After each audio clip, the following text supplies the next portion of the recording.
Today we're going to talk about polynomial and rational inequalities, and what we mean by that is basically inequalities except with some factoring some fancy stuff in it.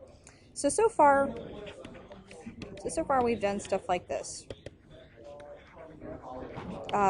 Real, I don't want to say basic, but real straightforward linear inequalities. So stuff like 3x plus 4 is greater than 0. And we solved these algebraically. And by algebraically, I just mean with pencil and paper.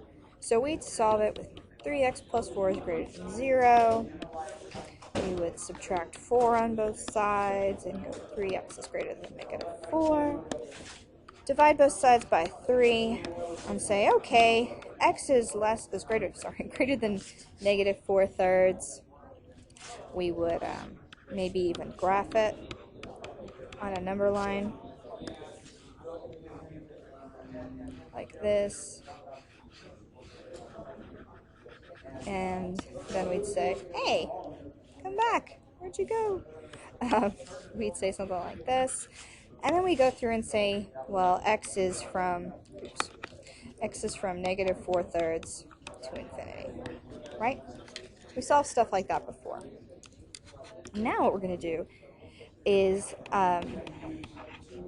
this is not what we're going to do today, but I just want to show this to you. We're going to look also, just so you have this parallel for later, how to solve it graphically. So instead of saying 3x plus 4 is greater than 0, what we're going to do is we're going to say let y equals 3x plus 4. Just, 3x plus 4, I just put a y in front of it. And now I want to find where y is greater than 0. So it's the same thing, right? If y is 3x plus 4 and I want to know where y is greater than 0, I want to know where 3x plus 4 is greater than 0. So it's the same question. I'm just solving it a little bit differently. So if I'm looking at this equation here, hopefully you can graph this. You can say, okay, well, the y-intercept, because this is y equals mx plus b. The y-intercept's at 4, right? So, and then the slope is 3. Not getting this, go review your slope-intercept stuff. So we're going 1, 2, oops. I'm going to need more granularity. Let me try that again. I'm going to be up here. There we go. 1, 2, 3. I'm going to label up to 7 because I'm going to need it. So I'll stick my point up here at 4, 0. Oops. 4, 0. And since my slope is 3, it's like 3 over 1. So I'm going to go up 3 and over 1. I'm going to draw my line. Something like that. It's a little crooked, actually. Let me try to straighten that out. Oops. Like that. That's better. Okay. Now I want to know where y is greater than 0. So think about that. Where is y greater than 0 on this axis? So remember, this here is the y-axis. Okay, that's my y-axis. So anything down here would represent, think about it, anything down here would represent y being less than 0, right? Because if this is going this way, is my y-axis, then anything below the line is where y is less than 0.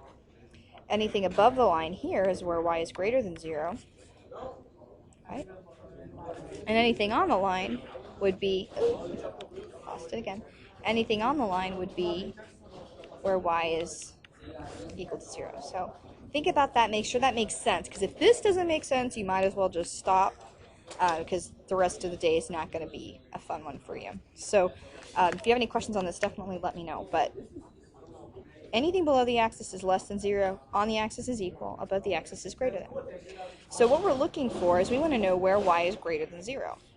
So that's exactly what we're going to do, is we're going to look at this line that we graphed in here and say, well, where is it greater than 0? Well, it's greater than 0 every place above the axis. Well, it's not exactly 0 here, right? Because we want to say greater than 0, not greater than or equal to, so we're not going to include that point. I'm going to make my circle a little bit smaller. So we're not going to include this point, but we're going to include all the points above it. So we're going to shade the part of the graph that we care about. Now, if you look at this, we say, well, what's the domain of this? Remember, to find the domain, we smush it on the x-axis. Does it do that? If we smushed it on the x-axis, our domain of this would go from -4/3 to infinity. So think about that. We're going from -4/3 out to infinity. So that's our domain. And see, we're getting the same answer. -4/3 to infinity. So we've solved it 2 different ways and gotten the exact same answer. So we're going to use this kind of a method, but to solve much more complicated problems.